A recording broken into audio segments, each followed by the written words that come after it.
जय हिंद साथियों, EO, RO और सीईटी के ऑनलाइन प्लेटफॉर्म पर आपका हार्दिक स्वागत है। और हमारे शिक्षा को समर्पित चैनल का अधिक से अधिक लाभ उठाए, लाइक और सब्सक्राइब और शेयर जरूर करें। अपन बात कर रहे थे राजस्थान के भौतिक प्रदेश एवं उनकी मुख्य विशेषताएं। उसमें उत्तरी पश्चिमी मरुस्थलीय प्रदेश को अपन ने पूरा का पूरा समेटने का प्रयास किया और उसका लगभग 100% अध्ययन की तरफ अपन लेके चले।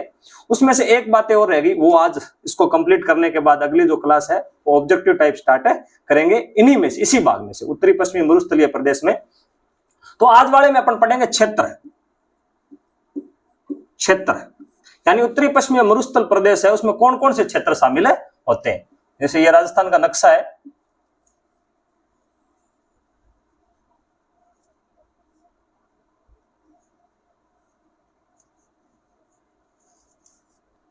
इस नक्शे में अगर बात करें तो ये वाला जो भाग है उत्तरी पश्चिमी मरुस्थलीय प्रदेश के अंतर्गत शामिल होता है। यानी कि 25, यानी कि अगर यहां से ले तो 0 से लेकर के 50 सेमी वर्षा वाला क्षेत्र कह सकते हैं, या 10 से 50 सेमी वर्षा वाला क्षेत्र इसको अपने शामिल कर सकते हैं, और जिसके अंदर 61.11% भाग शामिल है। इसमें अगर अपन बात करते हैं तो इसमें कौन कौन से क्षेत्र शामिल है। अगर क्षेत्र वाइज अध्ययन करें, अपन ने इसको 2 भागों में बांटा, पहले शुष्क मरुस्थल, अर्ध शुष्क मरुस्थल, और फिर शुष्क के 2 भाग किए और अर्ध शुष्क के 4 भाग किए। 6 भागों का अध्ययन अपन ने कंप्लीटली कर चुके हैं। अब उसमें कौन कौन से क्षेत्र शामिल होते हैं, तो सबसे पहले ये जो गंगानगर हनुमानगढ़ का ये वाला क्षेत्र है, इसको क्या बोलते हैं, योध्य, यानी प्राचीन ऐतिहासिक रूप से इस क्षेत्र को क्या कहते हैं, ऐतिहासिक रूप से यह क्षेत्र क्या कहलाता है, योध्य कहलाता है। क्योंकि प्राचीन समय में यहां योध्य जो थी जाति, उसका यह निवास का क्षेत्र रहा और इन लोगों ने यहां पर शासन किया। तो प्राचीन इतिहास में इस क्षेत्र को योध्य क्षेत्र कहलाता है। कौन से जिले शामिल हो गए, जिले इसमें हो गए गंगानगर,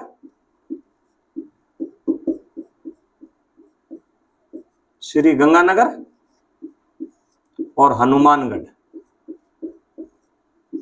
अपन क्षेत्र वाइज अध्ययन करने का उत्तरी पश्चिमी मरुस्थल प्रदेश में जितने भी क्षेत्र है उन सबको समेटने का प्रयास है और सबको क्रम वाइज पढ़ने का प्रयास है। अब इसमें ये जो अपना संभाग है वो पूरा बीकानेर संभाग आता है या पूरा यहां तक। अब अगर इसमें और बात करें तो एक क्षेत्र और इसी के अंतर्गत शामिल होता है, कुछ गंगानगर का भाग, कुछ हनुमानगढ़ का भाग, कुछ बीकानेर का भाग और कुछ चूरू का भाग। ये जो क्षेत्र है वो क्या कहलाता है, थली। ये क्षेत्र क्या कहलाता है, थली कहलाता है। थली जिसको कह सकते हैं। थली का वैसे शाब्दिक अर्थ क्या होता है, ऊपर उठा हुआ प्रदेश, यानी ऊपर उठा हुआ प्रदेश। थली का मतलब हो गया कि ऊपर उठा हुआ प्रदेश। यानी ये जो इन चारों जिलों के बीच का जो क्षेत्र है वो काफी ऊपर उठा हुआ है, और ऊपर उठा हुआ के कारण इस यहां कोई नदी नहीं है, कोई नदी नहीं है इस क्षेत्र में। यानी कि ये भूमिगत क्षेत्र से, जो नॉर्मल भूमिगत क्षेत्र है उससे काफी ऊपर उठा हुआ है, और इसलिए यहां पर कोई नदी नहीं है। मुख्य रूप से इसमें क्षेत्र कौन कौन सा शामिल हो गए, जिले की अगर बात करें तो जिले मुख्य रूप से तो उसमें बीकानेर और चूरू है, और बीकानेर और चूरू जिले में कोई नदी नहीं है। और दूसरा इसमें थोड़ा सा कुछ भाग श्री गंगानगर का, श्री गंगानगर का और कुछ हनुमानगढ़ का क्षेत्र इसमें शामिल है। और इस क्षेत्र को क्या कहते हैं, थली कहते हैं। तो प्राचीन समय में यहां पर रावण के गधों का बीड़ माना जाता था, तो ये जो क्षेत्र है वो थली कहलाता है। और कुछ इस क्षेत्र में कहावत भी है, थलिया थलिया पेट पतलिया, खावा राबड़ी बतावे दलिया। तो यहाँ के लोग काफी तेज भी होते हैं। जैसे नौर भादरा का कुछ क्षेत्र इसमें शामिल होता है, सूरतगढ़ का थोड़ा क्षेत्र इसमें अंतर्गत है शामिल होता है। तो ये थली और ये कौन कौन से जिले इसके अंतर्गत शामिल हो गए। अब अगर बात करते हैं कि ये वाला जो पूरा क्षेत्र है यहाँ पर, ये इसको अपने अंतः प्रवाही क्षेत्र माना था, शेखावटी अंतः प्रवाही क्षेत्र। तो इसको अपन क्या कह सकते हैं, शेखावटी, शेखावटी वाटी। ये क्षेत्र क्या कहलाता है? शेखावाटी कहलाता है। शेखावाटी क्यों कहते हैं? क्योंकि यहां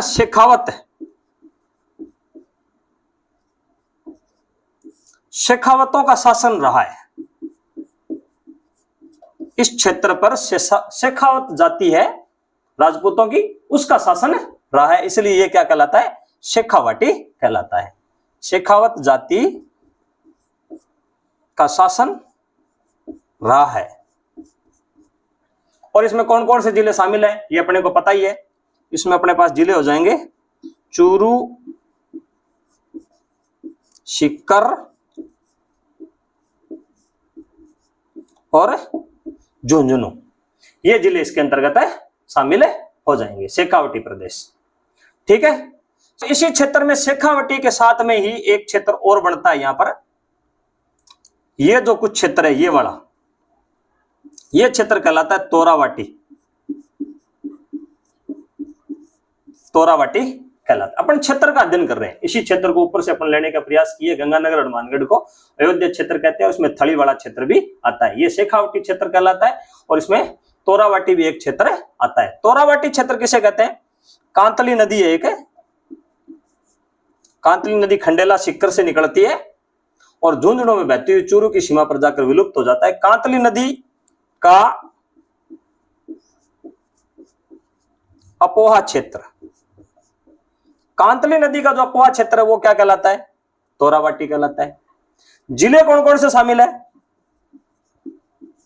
जिले इसमें सीकर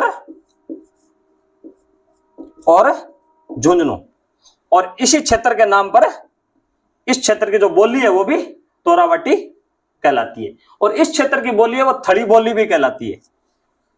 क्षेत्र के हिसाब से ही बोलियां हैं। तो ये वाला और शेखावटी क्षेत्र की बोली है वो शेखावटी बोली भी उसको अपन कह सकते हैं। तो तोरावाटी किसे कहते हैं? कांतली नदी के अपोहा क्षेत्र का क्षेत्र, और जिसमें मुख्य रूप से सीकर और झुंझुनू जिले शामिल है। तो ये वाला क्षेत्र कौन सा हो गया? तोरावाटी क्षेत्र हो गया। अब इसमें एक क्षेत्र और आता है, ये वाला क्षेत्र शेखावटी वाला तो शामिल है, उसमें थोड़ा सा और आगे तक ले लेते हैं। तो ये क्षेत्र क्या कहलाता है?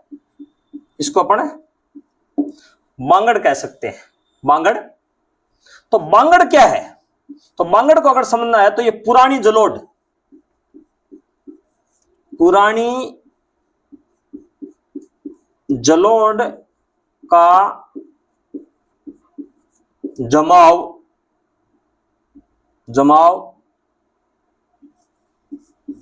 क्षेत्र, यानी पुरानी जो कांप है या फिर जो नदियों द्वारा जो मिट्टी लाई गई है पुरानी, उसको जमाव जहां पर किया गया है वो क्या कहलाता है? पुरानी जलोढ़ का जमाव क्षेत्र क्या कहलाता है? बांगड़ कहलाता है। और बांगड़ में कौन कौन से क्षेत्र, जिले कौन कौन से शामिल है? जिले की अगर बात करें तो सीकर, झुंझुनू, नागौर का थोड़ा भाग, नागौर और पाली। यहां पर क्या है कि बांगड़ क्षेत्र के अंतर्गत पुरानी जलोढ़ का जमाव पाया जाता है। बांगड़ किसे कहते हैं? जहां पर पुरानी जलोढ़ का जमाव है। और कौन कौन से जिले शामिल है? सीकर, झुंझुनू, नागौर और पाली वाला ये क्षेत्र इसमें अंतर्गत है शामिल होता है, राजस्थान बांगड़। और एक शब्द और आता है, जैसे झुंझुनू में एक बीड़ शब्द आता है, बीड़। बीड़ क्या कहलाता है? कि चारागाह जो भूमि है, चारागाह यानी पशुओं को चराने के लिए जो भूमि रखी गई है, चारागाह भूमि, झुंझुनू में बीड़ कहलाती है। झुंझुनू में क्या कहलाती है? बीड़ कहलाती है। तो ये चारागाह वाली जो भूमि है वो झुंझुनू में क्या कहलाती है? बीड़ कहलाती है।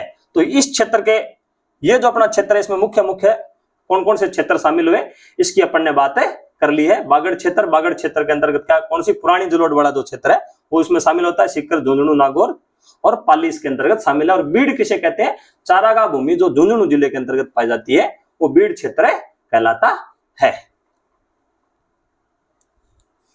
आगे अपन इसमें बात करते हैं, इसी क्षेत्र में मुख्य क्षेत्र वाइज और क्या क्या कहते हैं उनके बारे में अपन बात करते हैं।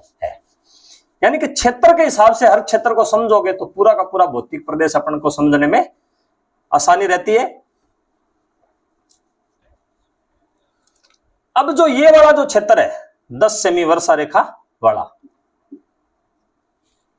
10 से 25 सेमी वर्षा रेखा वाला जो क्षेत्र है, ये जो क्षेत्र, इसको अपन क्या कहते हैं, राठी भी कहते हैं, राठी क्षेत्र। राठी क्षेत्र किसे कहते हैं, तो अपन बता सकते हैं कि 25 सेमी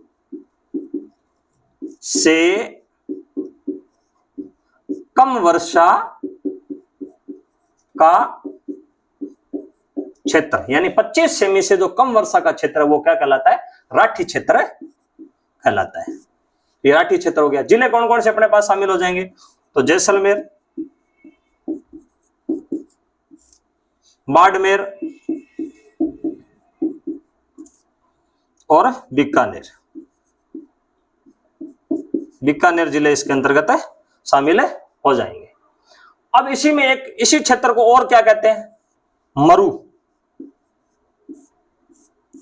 मरु किसे कहते हैं कि पश्चिमी राजस्थान को किसको कहते हैं, पश्चिमी राजस्थान का पूरा जोधपुर संभाग लगभग कंप्लीट है। जोधपुर संभाग इसके अंतर्गत है, कंप्लीट है, आ जाता है। तो ये वाला जो क्षेत्र है ये पूरा का पूरा क्या कहलाता है, मरु कहलाता है। कंप्लीट यहां तक अगर बात करें तो ये मरु कहलाता है। और एक शब्द और आता है मारवाड़। मारवाड़ तो जोधपुर संभाग के अंतर्गत ही, जहां पर मारवाड़ी बोली की प्रधानता है, जोधपुर संभाग में, जोधपुर संभाग का क्षेत्र, ये वाला क्षेत्र किसके अंतर्गत सम्मिलित होता है, मारवाड़ कहलाता है। पूरा का पूरा क्या कहलाता है, मारवाड़ कहलाता है। और इसी क्षेत्र को एक और शब्द भी इसके अंतर्गत काम में लेते हैं, राठी। राठी क्षेत्र। राठी क्षेत्र में कौन कौन से जिले शामिल है, जैसलमेर, बाड़मेर और बीकानेर का क्षेत्र। और राठी एक गाय की नस्ल भी है, और राठी गाय की नस्ल भी है। ये पूरा क्षेत्र क्या कहलाता है, राठी क्षेत्र भी कहलाता है। और अब इस ये जो मरुस्तरीय भाग में, इसमें एक चीज और कहलाती है, एक शब्द आता है तल्ली। तल्ली किसे कहते हैं, पूरे रेगिस्तानी भाग में ही, मुख्य रूप से पूरे राजस्थानी भाग में भी ये क्षेत्र पाया जाता है, तल्ली, या जिसको पलाया। वैसे बालूका स्तूप में अपन इसको पढ़ के आए हैं। तल्ली किसे कहते हैं, तो तल्ली क्या है कि बालूका स्तूप के मध्य, बालूका स्तूपों के मध्य भूमि का निम्न भाग, निम्न भाग। बालूका स्तूप के बीचों बीच में क्या है कि एक कुछ भाग ऐसे पाए जाते हैं, वहां पर क्या है कि बालू बिल्कुल नहीं होती है, और निम्न भाग पाया जाता है, और वहां पर पानी इकट्ठा हो जाता है, और उससे पलाया झीलें बनती है। और तल्ली, उसको क्या बोलते हैं, तल्ली भी बोलते हैं। बालूका स्तूपों के मध्य निम्न भूमि का भाग है, तल्ली कहलाता है। और मुख्यतः ये कहां पाई जाती है, सबसे अधिक। बाकी तो पूरे राजस्थान में जहां बालूका स्तूप वहां सब में, सब जगह पाई जाती है, परंतु मुख्यतः जैसलमेर में पाई जाती है, जैसलमेर में पाई जाती है। तो ये अपना मुख्य मुख्य क्षेत्र, इसमें कौन कौन से, राठी क्षेत्र कौन सा कहलाता है, ये जैसे राठी क्षेत्र तो वैसे आ गया था 25 सेमी वर्षा रेखा वाला। मरु क्षेत्र कौन सा कहलाता है, मारवाड़ कौन सा कहलाता है। मरु और मारवाड़, मरु में पूरा पश्चिमी राजस्थान का भाग शामिल है, और मारवाड़ के अंदर जोधपुर संभाग है सम्मिलित है। और तल्ली किसे कहते हैं, बालूका स्तूपों के मध्य भूमि का जो निम्न भाग होता है वो तल्ली कहलाता है। और तल्ली मुख्यतः जैसलमेर में तल्लियां पाई जाती है। बाकी पूरा उत्तर पश्चिमी ये जो क्षेत्र है इसके अंदर कंप्लीट में तल्लियां पाई जाती है। आगे अपन बात करते हैं इसमें और कौन कौन से क्षेत्र इसके अंतर्गत है बढ़ते हैं।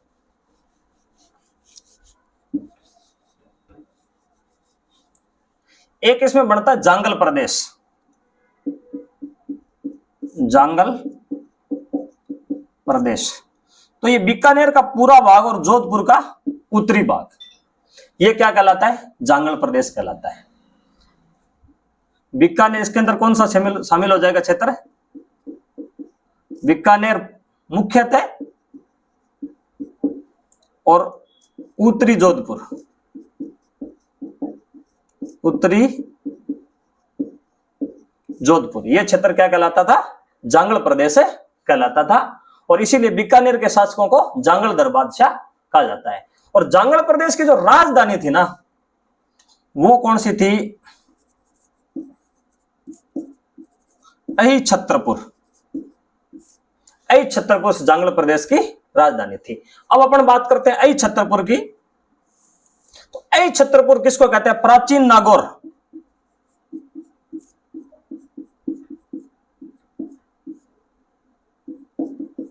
यानी नागौर को प्राचीन समय में क्या कहा जाता था?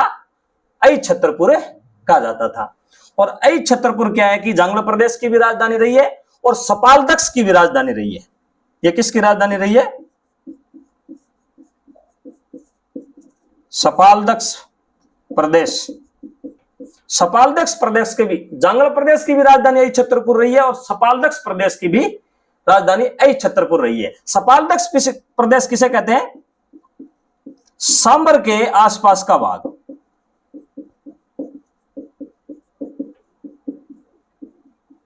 जहां पर चौहानों का शासक था, चौहानों का शासन था। सपालदक्ष प्रदेश वो प्रदेश है जहां पर चौहानों का शासन था और ये कहां पर है? सांबर के आसपास है। और सपालदक्ष प्रदेश की राजधानी भी कौन सी रही है? अहिछत्रपुर रही है। और सांबर के आसपास वाला आज ये मुख्यतः सपालदक्ष प्रदेश किसके अंतर्गत आता है? अजमेर जिले के अंतर्गत आता है। तो ये वाला जो क्षेत्र है वो अजमेर जिले का कुछ भाग है, वो उसकी राजधानी कौन सी रही है? अहिछत्रपुर रही है। और अहिछत्रपुर किसका? प्राचीन नागौर का नाम है। और ये जांगल प्रदेश है वो बीकानेर और उत्तरी जोधपुर है। और जांगल की राजधानी कौन सी रही है? अहिछत्रपुर रही है। और इसमें मुख्य रूप से बात करें, इसी क्षेत्र में एक भाग यहां पे पड़ता है चंद्रावती।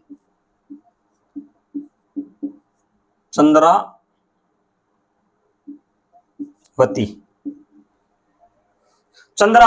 तो चंद्रावती किसे कहते हैं? प्राचीन सिरोही है ना, उसको चंद्रावती कहते हैं। यानी सिरोही का प्राचीन नाम ही चंद्रावती था। प्राचीन सिरोही क्या कहलाता है? चंद्रावती कहलाता है। और यहां पर क्या है कि भूकंपरोधी इमारतें मिली है। भूकंपरोधी इमारतें, यानी कि राजस्थान में अगर भूकंपरोधी इमारतों का जो प्राचीन उल्लेख है वो कहां पर मिलता है? चंद्रावती सिरोही में मिलता है। आगे अपन और अब अगर अपन बात करें तो एक भाग यहां पर और आता है जावलीपुर। यहां पर ये जालोर वाला क्षेत्र है, जावलीपुर। जावलीपुर, प्राचीन जालोर को क्या कहते हैं? जावलीपुर। प्राचीन जालोर जावलीपुर कहलाता है। और ये किस लिए कहलाता है? जाबाल ऋषि की तपोभूमि रही है ये।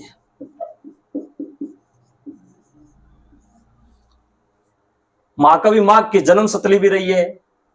जावली ऋषि की वो रही है, ये क्या? तपोभूमि रही है। और हेंगसांग ने भी जालोर जावलीपुर की यात्रा की थी। तो ये क्या कहलाता है? जावलीपुर क्षेत्र कहलाता है, प्राचीन जालोर। या जाल वृक्ष की प्रधानता भी है, जाल वृक्ष की प्रधानता भी यहां पर है। एक क्षेत्र और आता है मालानी। ये वाला जो क्षेत्र है बाड़मेर और जालोर का कुछ क्षेत्र, ये क्या कहलाता है? मालानी। तो ये मुख्य रूप से कहां है? बाड़मेर का क्षेत्र, बाड़मेर का क्षेत्र। और ये मल्लीनाथ जो एक संत हुए थे राजस्थान के, उनकी यह भूमि रही है। और इसीलिए पशु मेला भी लगता है। मल्लीनाथ की भूमि अपन इसको कह सकते हैं, मालानी। और इस क्षेत्र में एक और आता है, और अगर अपन बात करें आगे तो इस क्षेत्र में एक तो जैसलमेर का कुछ भाग है, वो क्या कहलाता है? मांड कहलाता है। प्राचीन समय में जैसलमेर को मांड कहते थे। और यहां की मांड गाय की फेमस है, तो इसको अपन क्या कह सकते हैं? मांड गायकी का क्षेत्र। मांड कौन सा क्षेत्र कहलाता है? जैसलमेर का वह भाग जहां पर मांड गायकी फेमस है, वो क्या कहलाता है? मांड कहलाता है। समझ में आ गया? और ये है कौन से जिले में? जैसलमेर जिले में। और इस मांड गायकी का जो क्षेत्र है उसके चारों ओर का क्षेत्र, ये मांड गायकी के चारों ओर का क्षेत्र, और मतलब सेंटर में तो हो गया मांड गायकी, और मांड गायकी की परिधि के चारों ओर का जो क्षेत्र है वो क्या कहलाता है? वो वल कहलाता है। तो वल किसे कहते हैं? मांड गायकी के चारों ओर का क्षेत्र। मांड गायकी के चारों ओर का क्षेत्र, तो इसीलिए जैसलमेर को मांड और वल भी कहते हैं। और दोनों किसके अंतर्गत आते हैं? मांड और वल जैसलमेर में आते हैं। मांड सेंटर में है और उसके चारों तरफ वाला क्षेत्र है वो कहलाता है। अब एक शब्द और यहां पर और भी आता है, गुर्जर प्रदेश। तो ये जोधपुर का कुछ भाग और ये वाला जो भाग है ना मारवाड़ का, वो गुर्जर प्रदेश भी कहलाता था। गुर्जरात्रा भी जिसको बोलते हैं, गुर्जरात्रा। तो प्राचीन समय में ये जोधपुर का कुछ भाग था और पाली, बाड़मेर, जैसलमेर का थोड़ा भाग मिला करके क्या कहलाता था? गुर्जरात्रा। इस क्षेत्र को कहते थे और इसके जो शासक हुए वो गुर्जर कहलाते थे। तो ये वाला क्षेत्र क्या कहलाता है? गुर्जरात्रा कहलाता है। पूरे क्षेत्र के बारे में अपने पूरा का पूरा वर्णन कर लिया और उत्तरी पश्चिमी मरुस्थल प्रदेश का अपने कंप्लीट अध्ययन कर चुके हैं। अब उसके बारे में इस पूरे क्षेत्र को 61% को अपने भौतिक रूप से जो बात हमें प्रथम दृष्टा दिखाई देती है वो सारी की सारी अपन ने समेट ली है। और राजस्थान का इतिहास अपने आप में गौरवशाली रहा है, कंप्लीट पढ़ लिया है। और इसके अंतर्गत एक मुझे बेहतरीन कविता याद आ रही है कि इस पूरे मरुस्थल वाले क्षेत्र को अपन ने समेट लिया है और ये वाला टॉपिक उत्तरी पश्चिमी मरुस्थल प्रदेश है, इसको अपने कंप्लीट कर लिया है। तो इस पे एक कविता है, आ धरती गोरे धोरारी, आ धरती मीठे मोरारी, इन धरती रो रुतबो ऊंचो, आ बात कहे कुंचो कुंचो, आ फोगा में निपजे हीरा, आ बांठा में नाची मीरा, पन्नारी जामन आशा गणा, ही प्रतापरी मां भागण, राधु रे दास कथे वाणी, पीथल रे पान रयो पानी, जोहर री जागी आग अठे, रण मिल्या राग विराग अठे, तलवार उगी रण खेता में, इतिहास मंड्यो है रेता में, आ कुख जन्मियो भामासा, राणारी पूरी मन आशा, वो जो दो दुर्गा दास जबर, बिड़लिंगो दिल्ली शू टक्कर, जुग जुग में आगी बाण हुआ, हर गांव गली घमसान हुआ, पग पग पर जोगी जोत अठे, मरने शू मदरी मौत अठे, रू रू में छतरा देवल है, अमर झुंझार री है थड़े, हर एक खेजड़ा खेड़ा में, रोईड़ा खेप ककेड़ा में, मारूरी गुंजी राग अठे, बलिदान हुआ बेथाक अठे, आ मायड़ संता सुरारी, आ भोम बाकुरे वीरारी, आ माटी मोठ मतीरारी, आ धूणी ध्यानी धीरारी धारारी, आ साथन काचर बोरारी, आ मरवण लुआ लोरारी, आ धरती गोरे धोरारी, आ धरती मीठे मोरारी, आ धरती गोरे धोरारी, आ धरती मीठे मोरारी।